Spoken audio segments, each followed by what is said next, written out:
My name is Robert Cable. I'm the athletic trainer at Fairmont State University. And how long have you been at Fairmont State? I've been at Fairmont State for 23 years. Mm-hmm. Do athletes injure their heads often?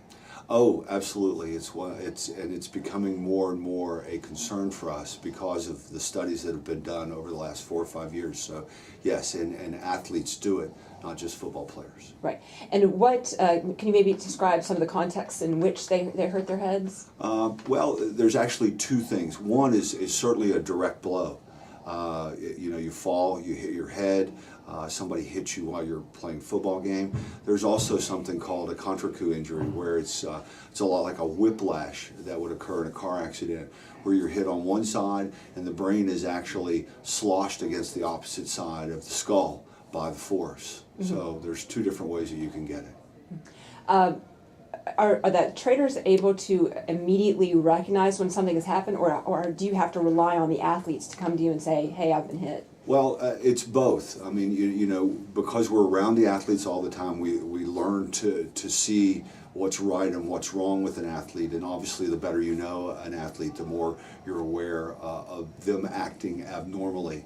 In addition to that, the NCAA suggests and really encourages athletes to report, situations where they're not feeling normal after a contact type of injury. Mm-hmm. If you see something happen, or if an athlete says, I've been hit, what do you do on the spot to assess the damage or how they're doing? The very first thing we do is we start asking them basic questions, basic recall questions, because we're testing their ability to think. We want to see if their brain is functioning properly. So the very first thing we do is start doing some cognitive tests, asking them questions for in both present time and past time. So we want to know if they're thinking right now. We also want to know if they can remember.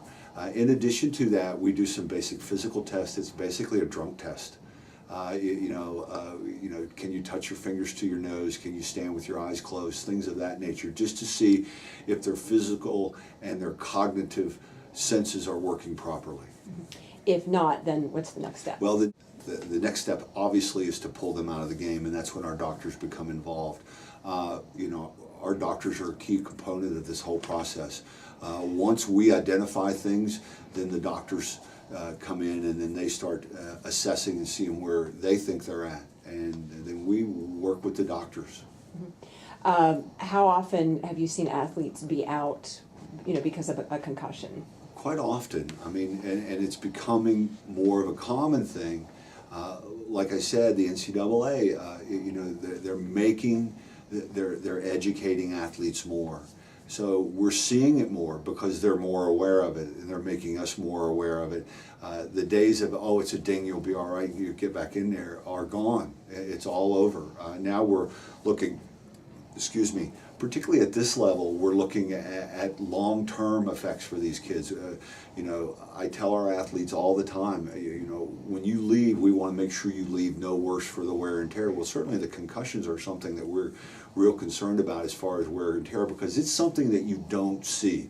It's not a broken bone, it's not a laceration, it's not something that you can outwardly take care of. It's a closed injury, and because of that, it's one of those things where we rely very heavily on the athlete to know what they're dealing with, identify initially to us that there is a problem, because nobody knows how they feel better than they do. Mm-hmm. If an athlete is out with a concussion, do you keep in contact with them and keep in contact with their doctors? Absolutely. Well, our doctors initially are the ones that take care of them. They'll be seen in the training room after a game. Of course, if it happens during a practice, they're seen the next day. And then we see them every day. We make them come in every day, and we've got some tests that they do every day. They'll either do the SCAT-2 test every day just to see how they're progressing, or they may take the impact test on the computer, again, just to see if they're progressing. Mm-hmm. And then does a doctor have to sign off on them coming back? Absolutely. Our doctors are the ones that give the final go. we have a progression where once they become completely asymptomatic and they have no symptoms at all, then we allow the athlete to start to slowly progress back into regular activity. That progression takes about 7 days. At the end of that progression, our doctors see them one more time before they allow them to go. Now, we're real fortunate at Fairmont State. Our doctors will come by here on the 7th day and look at them and make sure that everything's going well before they release them to full activity. Can you describe the progression a little bit? Is it basically you're doing a little bit each day, a little bit more? Yeah, that's correct. The first day, once you're asymptomatic for 24 hours, the first day we allow you to do a brief workout, 15 to 20 minutes. That workout involves some type of cardiovascular workout where we're going to try to get you to break a little sweat.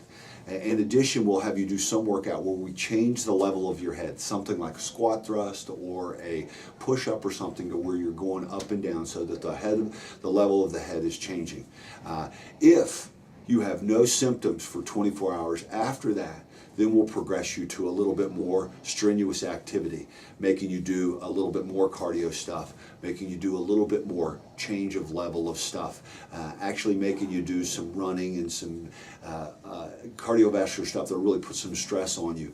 Again, that progresses if you stay asymptomatic for 24 hours. Once that happens, the next thing is to let you go out and start doing some sports-specific stuff. Let you, run football patterns against air, or let you just go out and do jump shooting, or let you go out and take shadow swings, depending upon the sport, football, basketball, or baseball, or volleyball, just maybe let you set some stuff.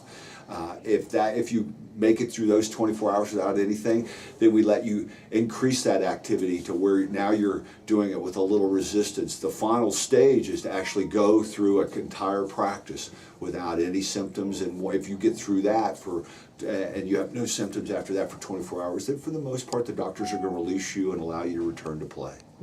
Do you have many athletes who were asymptomatic, but once they start doing these exercises, they start having some symptoms again? Absolutely, we do that, and that's what we're trying to do. And as soon as they become symptomatic again, we shut them down, and now we're back to being very careful with them and making sure that we're keeping track of them every day. We're doing SAC tests, we're doing impact tests to make sure that their brain is functioning properly. Great.